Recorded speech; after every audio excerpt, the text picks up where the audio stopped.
When you get to floor 43, now incredibly winded and exhausted from the lack of sleep, you pull the door open to find a creepy hallway full of apartments. Dahlia steps forward, being the fastest, and is suddenly grabbed by a dark figure. She lets out a slight yelp, and is almost surprised to see the rather handsome man, recalling him from somewhere lost in her past. Her head swims as he grips her arms tightly. It's not the fact that he is handsome that surprises her, but rather the red stain around his lips and chin, and the slight red hue of his teeth when he smiles at her. The group begins to pounce when a familiar voice comes from the man. "Wait, just a second. I need a moment."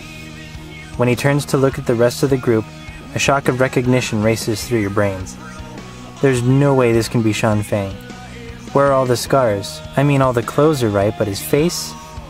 It is then that you notice small drips of what appears to be blood, dripping from his gloves and coat sleeves. You can now see that Dahlia's arms have blood where he grips her. He lets go and steps back to address the whole group. "I can't proceed forward.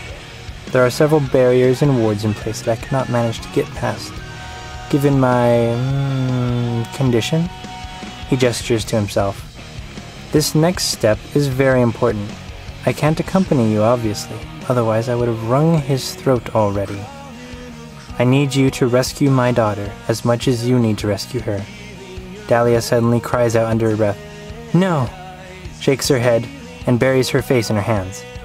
Sean turns to her and says, as gently as he can, "I know it's hard to accept, my little kitty cat, but Big Sis needs you now. I wish your mother could be here, but we don't have time. You need to show Daddy that you've grown and can do this." She looks up, tears welling in her eyes as she blinks a tear down her cheek. Her face suddenly turns to great anger as she yells out, "Why did you leave me all alone? How could you do that to me when I was so young? Do you have any idea what you has done to me?" "Good," he says. "You'll need that rage to do what needs to be done." He opens his mouth to say something again, when you hear 2 gunshots ring out, followed by a third and shattering glass. "No!" he yells out as he looks down the hall. When he turns back, all of the scars and burns and disfigurements have reappeared suddenly, and he says in a panicked tone, "Apartment 8, hurry, you don't have any more time."